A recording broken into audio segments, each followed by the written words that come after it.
yani.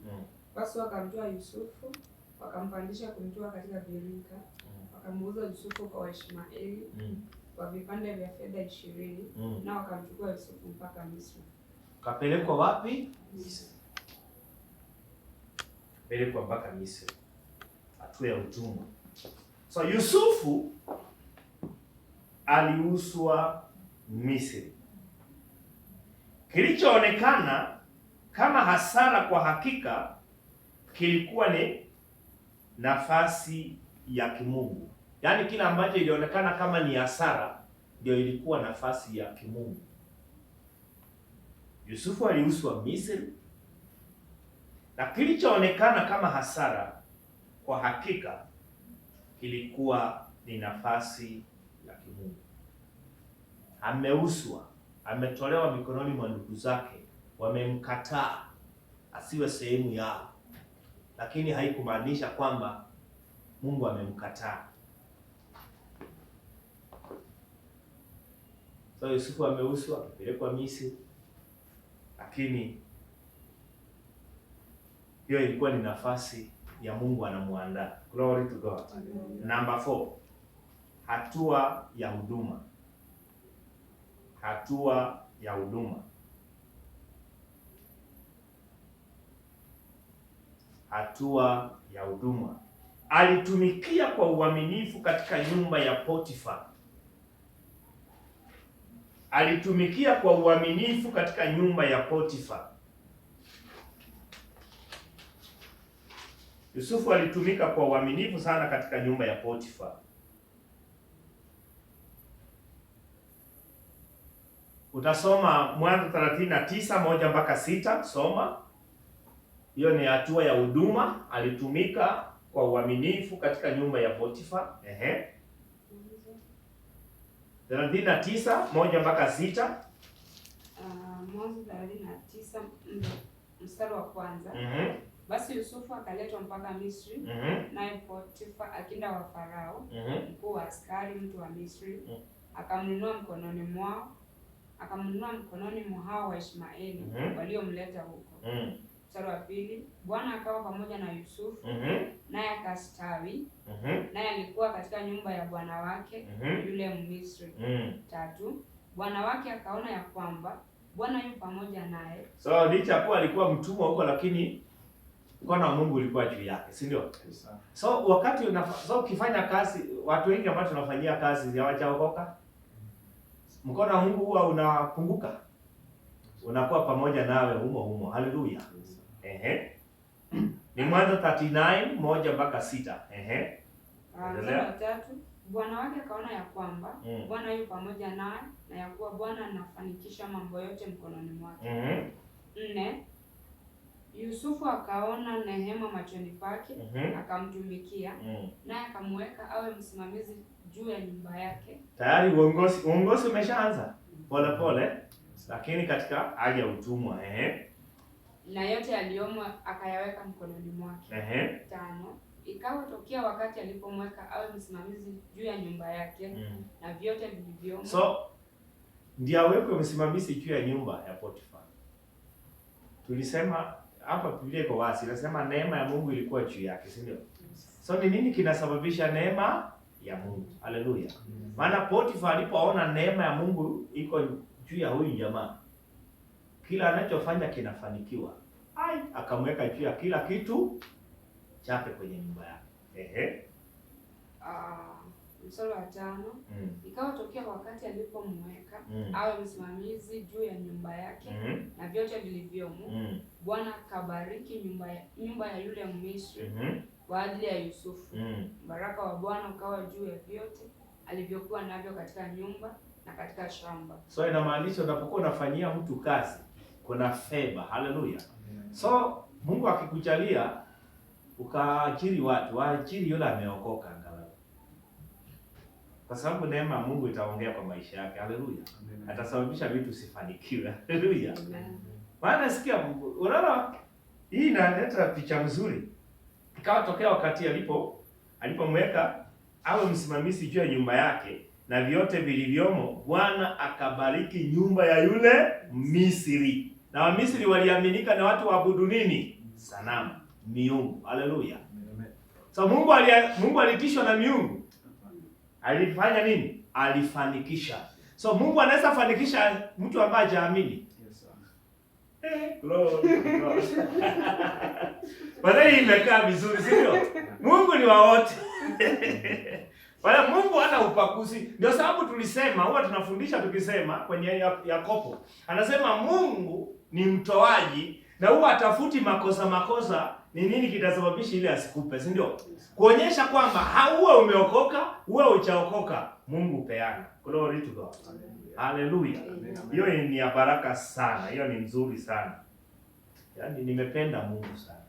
Angalia ati nipe tu waaminio peke yao. Anapatia hata wale ambao hawaamini. So anafanikisha nyumba ya waabudu nini? Miungu na sanamu. Haleluya. Mstari wa 6. Akayaacha yote aliyokuwa nayo mkononi mwa Yusufu. Wala hakujua habari za kitu chochote chake ila hicho chakula alichokula tu. Anasema naye Yusufu alikuwa mtu mzuri na mwenye uso mzuri. Yusufu alikuwa mtu mzuri na mwenye uso mzuri. Handsome boy. Yusufu alikuwa handsome boy. Yusufu alikuwa handsome sana. Nakumbuka ni katoto kababa kamwisho. Kameuswa. Jamaa mwingine anakafurahikia kwa. So kabla Mungu hajakupandisha cheo, anajaribu uaminifu wako. Kabla Mungu hajakupandisha cheo, anajaribu uaminifu wako. Yaani kila ambacho Mungu hutaka ndani ya maisha ya mtu ni kitu ambacho kinaitwa uaminifu. Uaminifu. Na hii Samueli tumeongea na wewe juzi. Jini lini tumekuwa tukiongea nikiwa hapo kwako. Nikisema kwamba watu watu wanataka Mungu awabariki, si ndio? Na mchungaji anatakia watu wabarikiwe na anawatamkia watu mambo mema. Nikaambia Samueli na watu wenyewe nao wanafaa wawe baraka. Si wakati umebarikiwa ndio umepotea. Yaani kana naambia Samueli, unajua kuna watu wako kanisani mchungaji hajui kama huwa analipwa mshahara. Ukweli? Hata mtu akiniuliza na fulani, na nikaa nampa mfano mzuri. Mtu akiniambia saa hii anataka mfanyakazi na anataka amlipe 30,000. Unajua sijui watu ulipwa mshahara kiasi gani kanisani. So naweza kumwambia watu wangu wanalipwa mshahara zaidi ya hiyo. Kwa sababu sijui. Lakini mchungaji akijua atasema, kwanza fulani mshahara iko chini sana. Wacha kwanza tumweke huko, si ndio? Wapate mshahara kubwa. Lakini nikaambia Samueli, kama kuna mtu ofai kuficha mambo yako ni mchungaji wako. Unaweza ficha mama yako na baba yako kwa sababu si hao wanaoombea maisha yako ya kiroho. Haleluya. Mtu anaangalia maisha yako ya kiroho, anakuombea kwa Bwana. Anakuombea ulindwe. Ni mtu ambaye anahitaji kujua your progress. Haleluya. Na akijua your progress, akishajua kwamba maisha yako yako chini, atakuombea kuinuka. Si ni kweli? Mshahara wako uko chini, atakuwa anakuombea kuinuka. Glory to God. Ili uinuke zaidi, ufanikiwe zaidi. Lakini sasa yaani mtu hujui kama wewe unachuanga anaenda jo. Hilo unajua. Mtu anaenda kasi. Lakini shida hujui uko kasini aidha anafanya hasara ama anafanya kazi za kanisa. Kweli. Haleluya. Kabla Mungu hajakupandisha cheo, anajaribu uaminifu wako. Bwana, mwaminifu kwa kidogo, utaaminikaje kwa kikubwa? Umepewa watu wawili, uangalia kanisani, wamekushinda. Bwana atakuaminia kwa watu wengi? Hello. Kama huwezi aminika kwa kila kidogo, maana kuna mwingine kama ni hela anasema hii ndio nianze kuparticipate vizuri kanisani na ngojea wakati nitapata mshahara mkubwa. Mungu atakuaminia mshahara mkubwa wakati kidogo huwezi kuwa mwaminifu. Nikampa ndugu mfano, kanisa la Makedonia walikuwa maskini, vile na wataji walikuwa maskini wa vitu, lakini nilipokuja swala la utoaji walikuwa wanatoa zaidi ya umaskini wao, si ndio? Inaonyesha mtu kama alikuwa na nyumba aliuza, kama ana nyumba mbili anauza moja, mwingine anapeleka pesa kanisani, si ndio? Hakuna makadi mawili anauza moja. Ni nani ambaye ana hela, kanisa linataka kufungwa, ambaye anaweza akakumbuka akasema nakuwa na TV mbili, niende niuse moja nilete hela kanisa? Ni nani? Wewe ukweli kabisa una vitu, una hela, lakini una kitu cha kuuza, unaweza uza ukaleta kanisa. Tuko pamoja? So usipokuwa mwaminifu kwa kile kidogo, usitarajiwe kuwa kwamba nikiwa na vingi ndio nitakuwa mwaminifu, maana vitakavyokuwa vingi ndio vitakuharibu. Glory to God. So Mungu anakuandaa kwa kile ambacho ni kidogo, ili utakapokuwa umepanuka uendelee kutembea katika huo uaminifu. Haleluya. Glory to God. So lazima, Mungu ndio, maana kuna watu wengi unasikia mtu anaomba, bali kuna maombi ya kijinga. Ati Bwana nipanue, niinue, nitakuwa mwaminifu kwa kasi yako, nitakuwa mtoaji sana.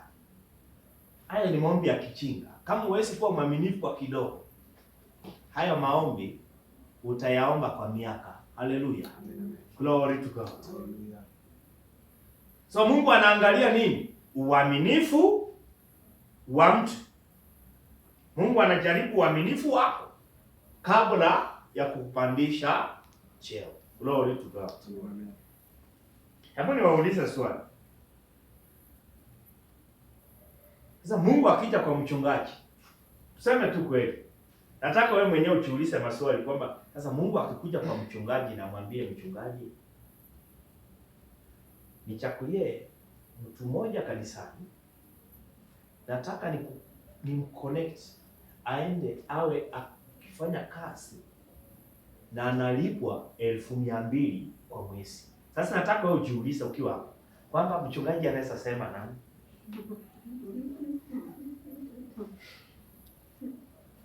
Si wakati Musa anasema anataka watu wa kumsaidia kupepa mzigo, Mungu alimwambia enda chapua wale wewe unajua hama. So Mungu anakuja wapi kwa mchungaji?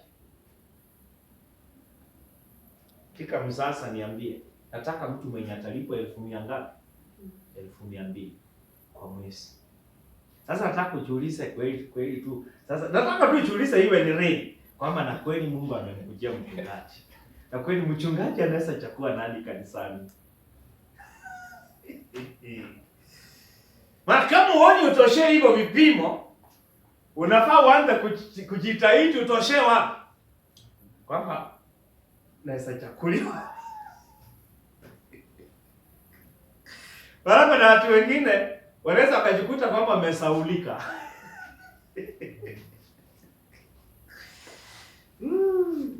So uaminifu ni mzuri.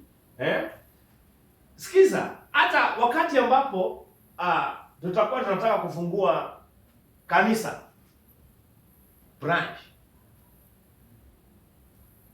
Mungu hawezi, unapojua Mungu si mjinga. Nimesema Mungu ni Mungu wa mipangilio, order. Na Mungu akaona right ya kuniambia mchungaji wangu, mtoto wangu, niangalilie kwa wachungaji wako. Ni nani wewe kama wewe?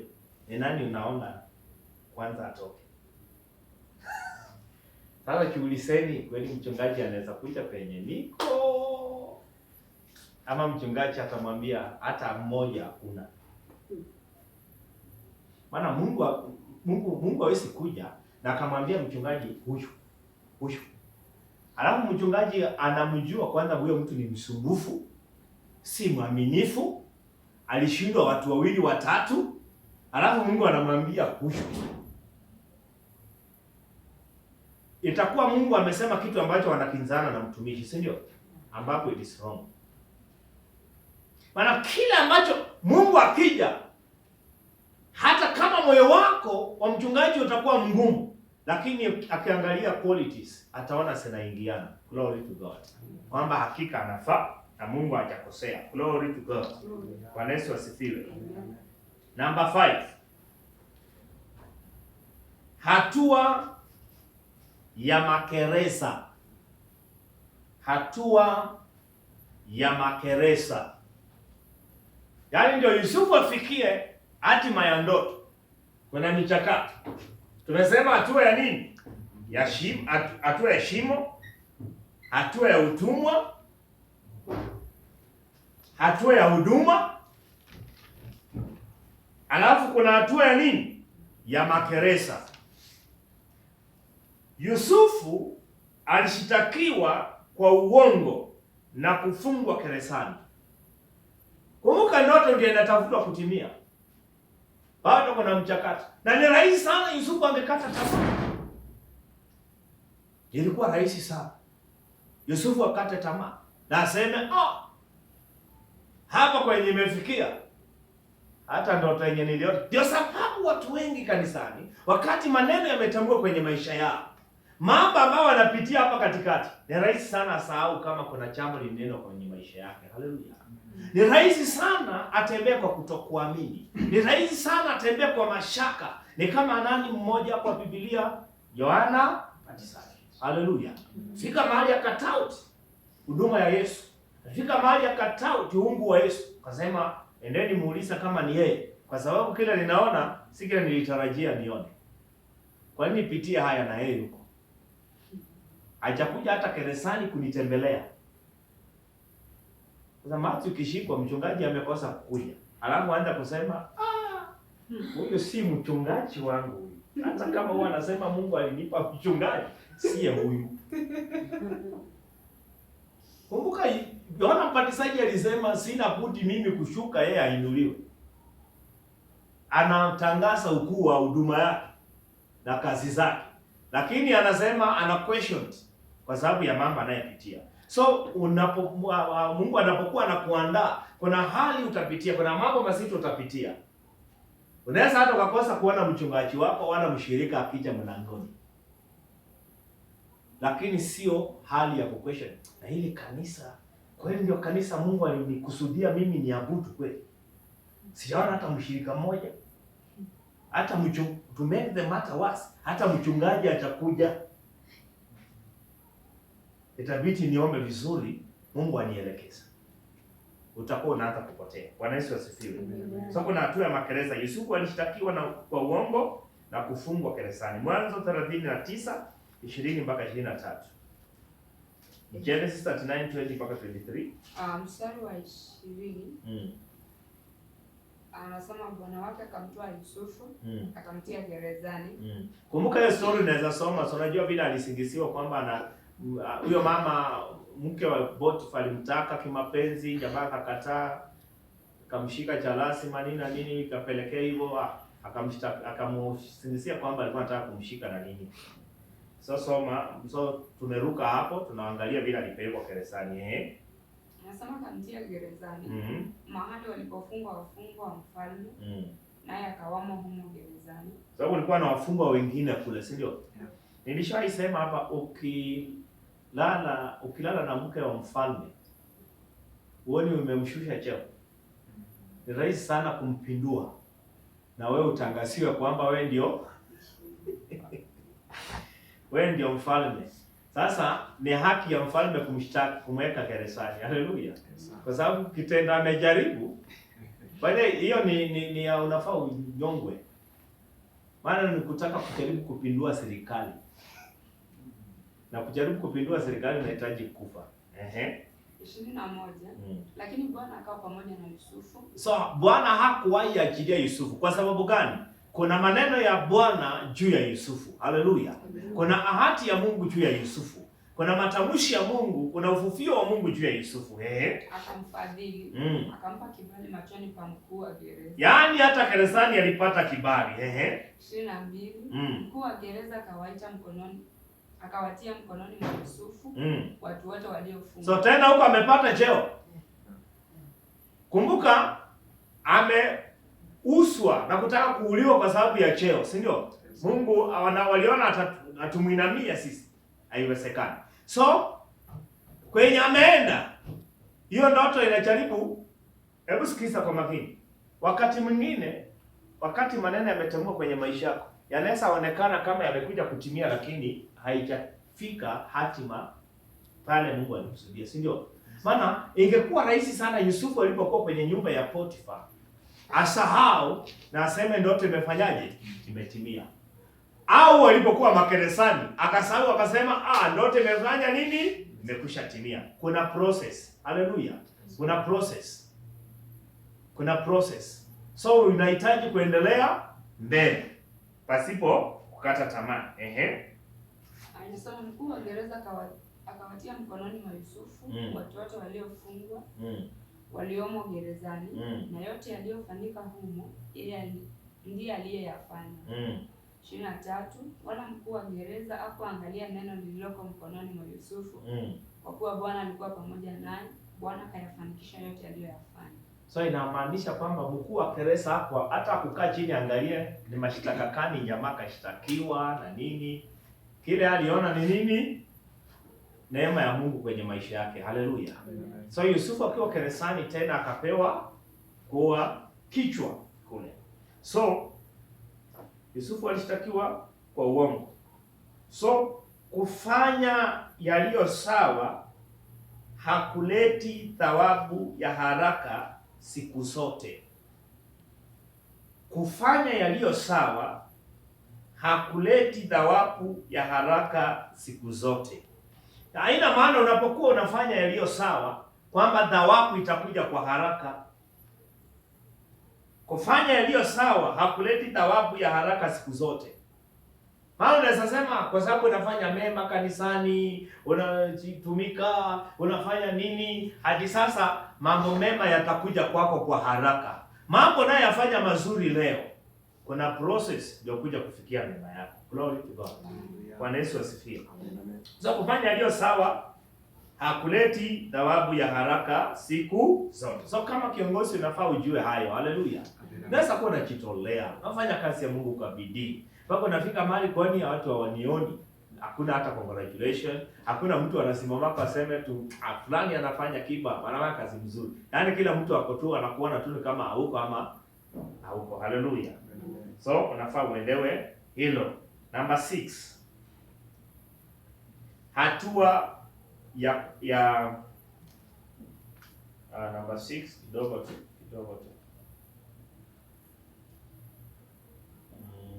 Number 6.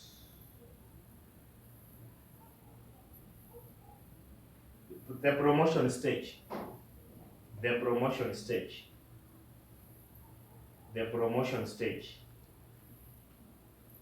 Tutasemaje kwa Kiswahili? Hatua ya kupandishwa kiwango. Hatua ya kupandishwa kiwango. So kuna hatua ya kupandishwa kiwango pia. Haleluya. Kwenye process, angalia kwenye tumetoka hapa, ndoto, maneno, mambo. So kuna hatua pia ya kupandishwa kiwango. Hatua ya kupandishwa kiwango. Kwa siku moja Mungu alipandisha kila kitu.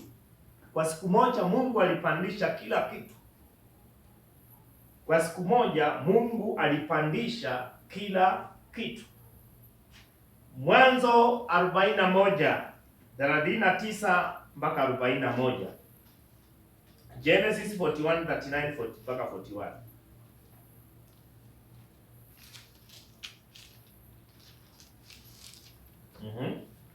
Farao 41:39 mpaka 41. Mstari wa 39. Farao akamwambia Yusufu, kwa kuwa Mungu amekufahamisha hayo yote.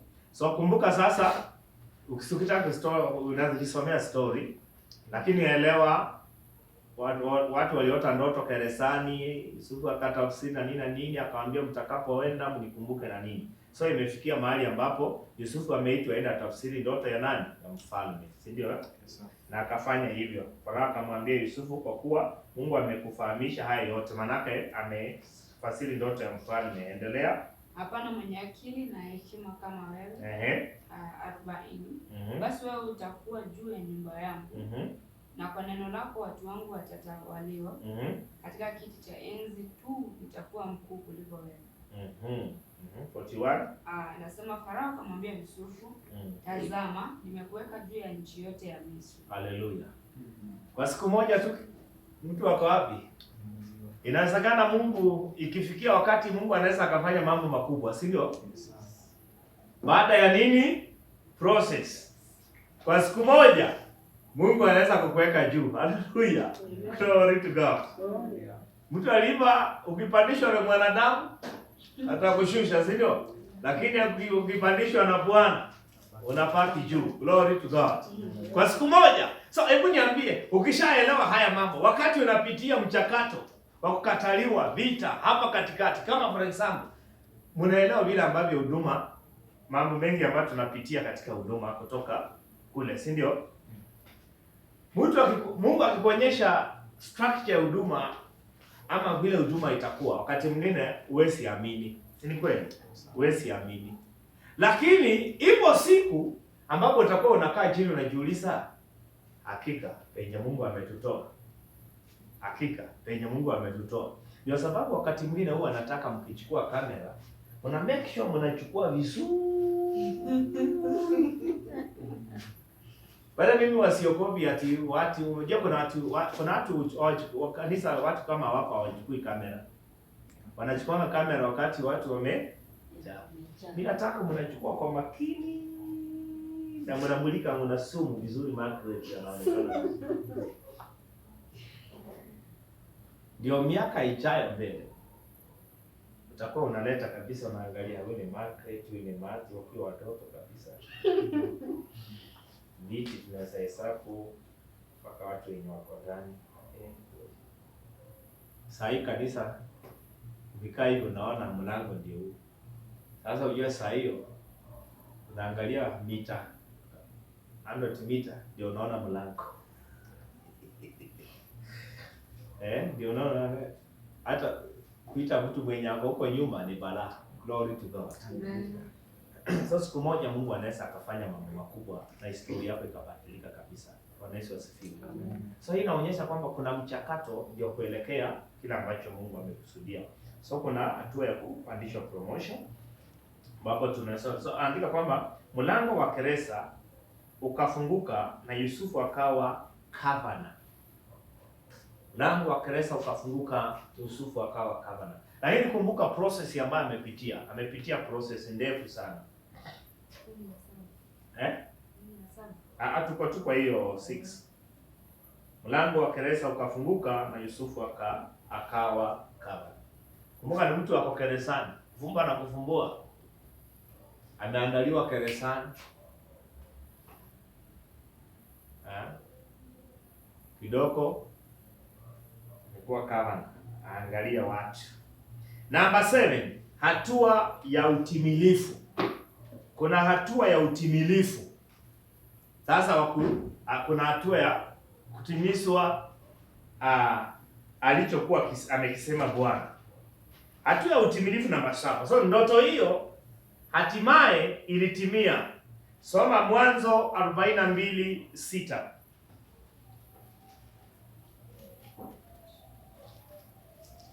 Mwanzo 42 mstari wa 6. Anasema naye Yusufu alikuwa ni liwali juu ya nchi. Naye Yusufu alikuwa ni liwali juu ya nchi. Wewe, ndiye aliyewauzia watu wote wa nchi. Na ndugu zake Yusufu wakaja. Wakainama kifudifudi mbele yake.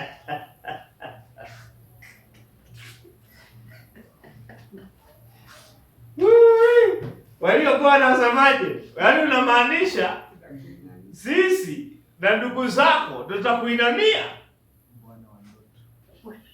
Wewe bwana wa ndoto wewe. Sasa kuna hatua ya nini? Ya utimilifu. Sasa nafikiria tukijifunza hii story ya Yusufu inaweza kutumotivate mahali, si ndio?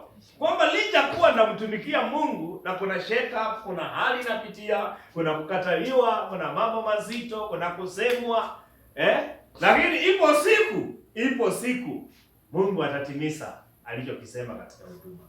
Glory to God. Unaona saa hii, sikiza, na mimi nakanga chini na wasa mambo sana.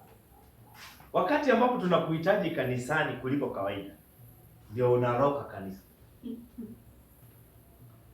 Sisi tulijifunza tukasema kutokuja mkutano ni kuroka nini? Kanisa, mkutano, si ndio? Ili uishi. Sasa wakati mchungaji anakuhitaji kuliko kawaida, ndio umepepa excuse. Excuse zimejaa kidogo, hata upeani sasa excuse, umekaa tu, yaani hata huji tu kanisa yani. Unajua siku itakuja watu watakuwa zaidi ya 100. Haleluya. Amen. Wakati ule hakuna mtu atakuwa anakwambia njoo kanisani. Yaani nafika wakati mwingine umekaa nyumbani, lakini hata hakuna mtu alijua kama ulikaa nyumbani. Sasa wewe mwenyewe unafika tu mahali unasema hata kukaa nyumbani ya kuwezi make sense yote. Afadhali tu hata na mimi nipatikane. Maana saa hii kwa sababu wewe unajua vizuri unahitajika kwa ajili ya kufanya mkutano uwe hai. Lakini umechama excuse, unakuja, ukuji, yani uko 50-50. Hata Sunday ikifika unaangalia tu fulani atakuja ama hatakuja. Ukiona amekuja na pia imefika mahali mpaka mchungaji anakuangalia, ana wasiwasi, atamaliza ibada ama atatoka kabla ibada haijaisha. Maana kuna wakati utafika hicho kiti chenye unakalia utakuta mwingine amekalia. Ukichange kiti kingine, hii Sunday ina position. Sasa ile umekaa Sunday 2 unakuta kuna mwingine alikalia hiyo position. I hope mnaelewa kanisani kuna kila mahali ambapo mtu penda kukaa. Hakuna mtu ukanga tu kila mahali. Chunguzi. Ati leo amekaa hapa, Sunday atakaa hapa, Sunday nyingine akae pale. Kila mtu ana mahali anapenda. Na akija hapo ndiye anakaa. Na akikaa hapo anasikia kihudumiwa na Roho. Anasikia breakthrough na Roho anamhudumia ile stahili. Ndio unaona kila mtu akija akikukuta hapo akakaa kwingine. Confusion. Hawezi msikia Roho vizuri. Sasa wakati utafika au utawekewa nafasi, utakuwa unakuta mtu amekalia nafasi. So utakuwa unaweka bidii ili nafasi yako iimendei. Haleluya. Amen.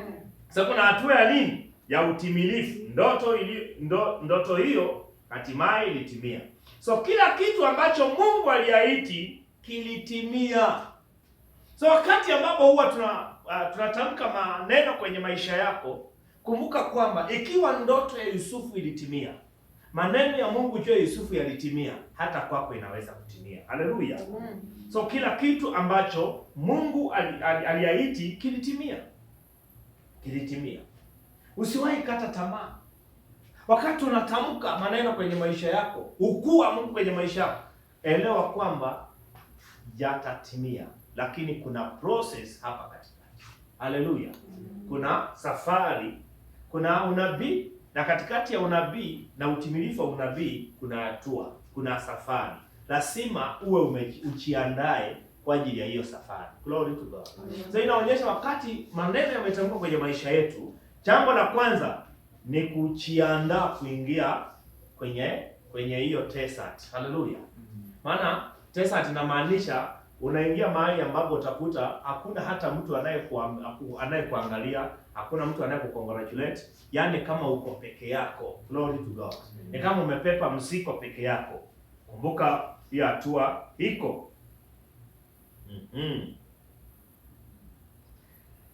So tamaliza tukisema maneno haya kwa usikiza kwa makini. Ukiwa uko kwenye shimo, ikiwa uko kwenye shimo,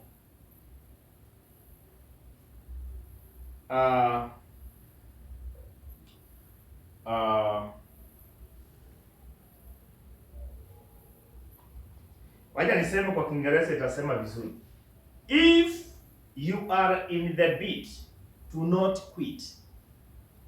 If you are in the pit, do not quit. Do not quit. Manaka ukiwa shimoni usifanye nini? Usikate tamaa. Usikate tamaa.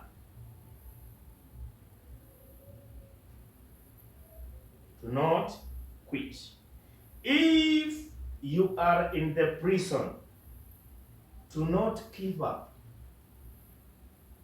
Maana kuna mchakato. Kuna wakati utakuwa, kuna mchakato wa kuwa shimoni. Kuna mchakato wa kuwa shimoni. Na unaona tukichukua shimo hilo na tuleta, nimesema kabla shimoni kulikuwa na kuwawa, si ndio? Yes, so inamaanisha mambo haya ambayo Yusufu alipitia, watu wengi, hakuna Mkristo ukwepa haya. Haleluya. Huwezi yakwepa haya. Huwezi kwepa. Kuna wakati wa shimoni. Kuna wakati washirika wengine wanakutakia mabaya, hawataki uinuke, wanataka kila ambacho kiko ndani yako kife. Hati anasimama hapa, hati anajifanya sasa anatabiri, hati ananena kwa Luka, sikia anafanya nini? Wanataka hicho kitu kikufe ndani yako. Glory to God. Wanafufiwa wakiwa kanisani. Unajua shetani ako hapa duniani. Na shetani huwa anawashambulia sana Wakristo ambayo hawajijui. Tuko pamoja? Ndio mara mingi watu tunafundisha tukisema muone mwenzako kama mtu katika Kristo Yesu. Usimuone mwenzako katika udhaifu wake. Glory to God. So ni rahisi sana mtu ambaye, maana nikijijua na mjua mwenzangu, tunajiona katika Kristo, maana tunashare roho moja, utambulisho mmoja. Glory to God. So inamaanisha kwamba shetani akikuona ujijui, ni rahisi sana akakufufia, ukaanza kumuonea kinyongo mwenzako. Glory to God. Ili kila ambacho kiko ndani yake kife. Mko hapa mnaimba, wewe ndio unaongoza, na sasa kasauti kamekuwa kanyororo, natoa mistari za nyimbo, mwingine akubaka, amekaa nyuma yake, alafu atasingisia mic ndio ilikuwa na nini. Ya wakati mwingine tunaonanga maneno mic nyingine, unajua hatoi sauti, unaona, hebu leta, kwa sababu mimi nimekuanga nikiseti vyombo sana, hebu leta hii mic. Ya kabla ni set, ndio mimi kabla ni set mic natakanga nikoe nisikie. Alafu nakoa tu kidogo, unasikia iko na sauti. Sasa unashika, alikuwa atoi sauti yake. Manaka anakuumiza. Haleluya. Anakuonea vibaya. Glory to God. Hallelujah. So, if you are in the pit, do not quit. If you are in the prison, do not give up. If you are in the process, keep trusting God. If you are in the process, keep trusting God. If you are in the process, keep trusting God. Hallelujah. Bwana Yesu asifiwe. Endelea kuweka tumaini kwa Bwana. Ikiwa uko kwenye mchakato, endelea kumwamini Mungu. Endelea kumwamini. So ukishajua niko kwenye mchakato, haya mambo nayapitia, kuna mambo ambayo yatatokea mbele yangu mazuri, endelea kumtumainia Bwana, endelea kumwamini Bwana. Glory to God. Hallelujah. Endelea kumwamini Mungu. Mungu yule aliyempa Yusufu ndoto alikuwa na uwezo wa kuitimiza. Mungu akishasema kwenye maisha yako, ana uwezo wa kutimiza alichokisema. Mungu yule aliyempa Yusufu ndoto alikuwa na uwezo wa kutimiza. Anahitaji uparticipate. Uwe mvumilivu katika hiyo hali. Endelea kuwa mvumilivu. Kiwa shimoni, endelea kusonga mbele. Usikate tamaa, usichoke. Haleluya, Haleluya. usiache kuendelea kuweka mtazamo kwa Bwana. Kuna mahali Yusufu alifika mahali, sikia, Yusufu akasema, mlinikusudia ubaya, lakini Mwenyezi Mungu alikusudia kuwa mema. Yusufu akasema, mlinikusudia ubaya, lakini Mwenyezi Mungu alikusudia kuwa mema. Mwanzo 50:20. Mwanzo 50:20. Soma. Mwanzo 50:20. Nanyi kweli mlikusudia mabaya. Nanyi kweli, nakumbuka ni wakati ambapo anawakumbusha, si ndio?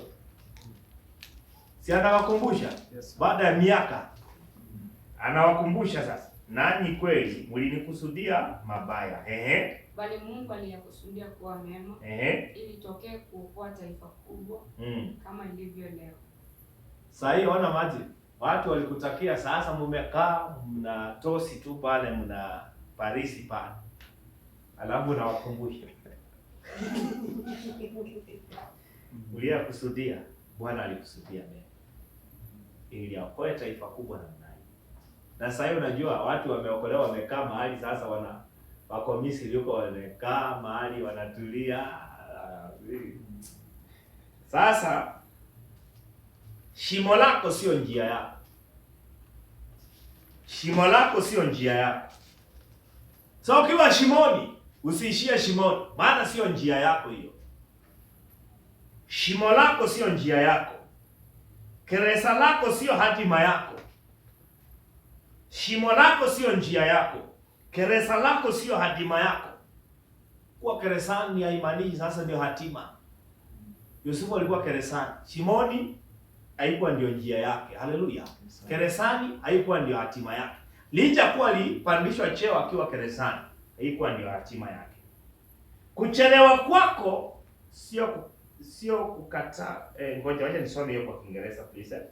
Hiyo nisome kwa Kiingereza. Your delay is not your denial. Your delay is not your denial. Your delay is not your denial. Your delay is not your denial.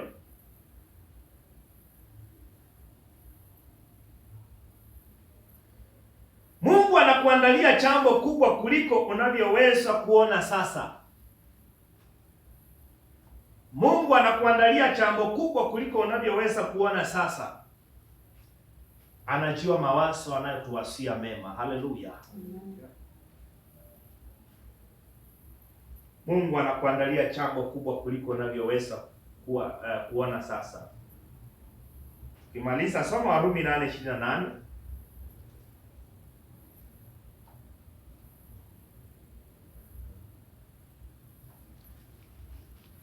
Warumi 8:28.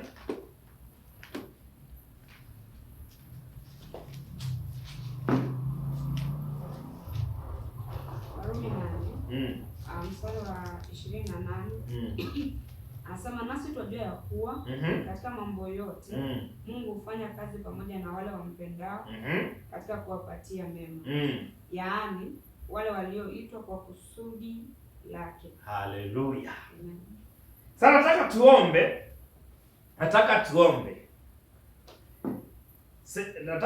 Nataka kurudia nyuma yangu, alafu tutasimama tukiomba. Kila tunatamka saa hii ndio maombi tunaenda katika. Utakuwa unazingatia haya. Sema Baba, nitie nguvu katika kila majira. Sasa utakapokuwa ukiomba leo, tunaomba hivyo, tutaanza na kujiombea, si ndio? Utaanza kuomba kwamba Bwana akutie nguvu katika kila majira. So mnajua kuna kila aina ya majira.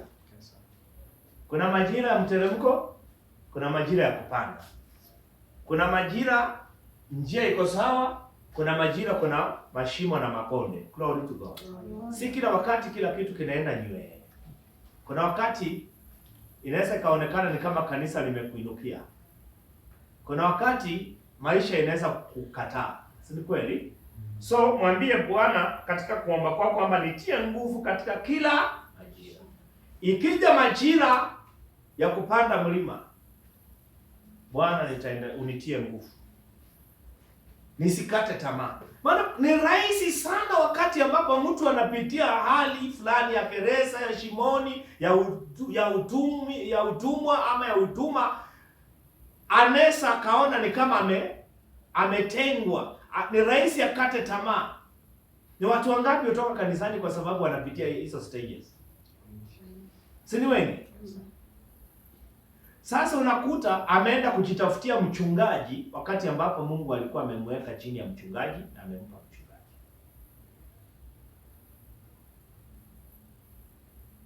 Sasa tumejifundisha Margaret, uchaitwa kujitafutia mchungaji. Mungu ndiye anayekuweka chini ya mchungaji wake. Mungu ndiye anayekutafutia mchungaji. Glory to God. Amen. Atakuelekeza enda mahali fulani. Lakini watu wengi, hebu nikuulize maji, ukitoka wakati una vikwazo kanisani, Mungu atakuelekeza penye unaenda?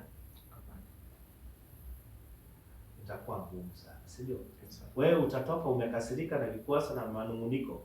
Maana yake utaenda ukitafutia mchungaji ambapo huyo si yule Mungu alikuwa amekusudia na si Mungu. So Mungu anataka kushughuliana na watu.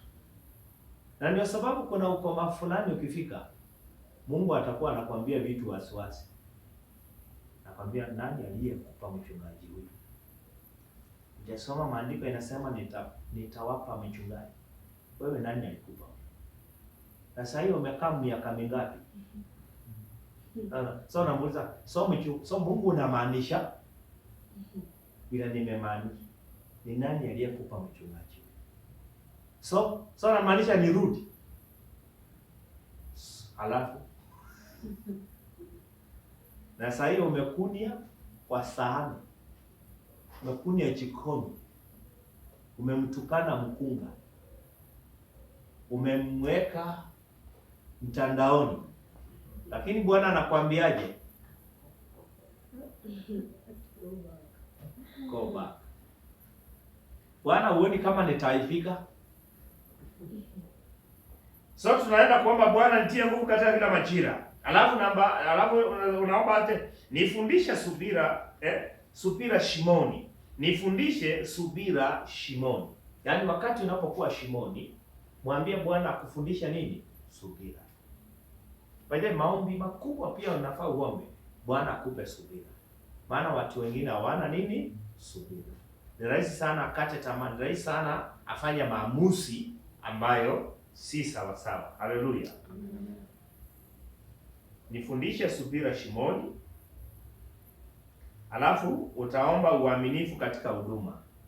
Bwana akusaidie kuwa mwaminifu katika nini? Huduma. Si Yusufu alikuwa mwaminifu kwenye nyumba ya Potifa? Si ni kweli? Alikuwa mwaminifu sana. Bwana akupe uaminifu katika huduma na ujasiri keresani. Unapokuwa kwenye keresa, uwe nini? Mjasiri. Haleluya. Uwe mjasiri. Alafu taomba kwamba Mungu, acha kusudi lako kwa maisha yangu litimie. Ajia kusudi lake kwa maisha yangu lifanye nini? Litimie. Katika jina la Yesu. Amen. Tunaweza tukasimama. Tunaweza tukasimama. Si kama iko na moto ngapi ya simu please.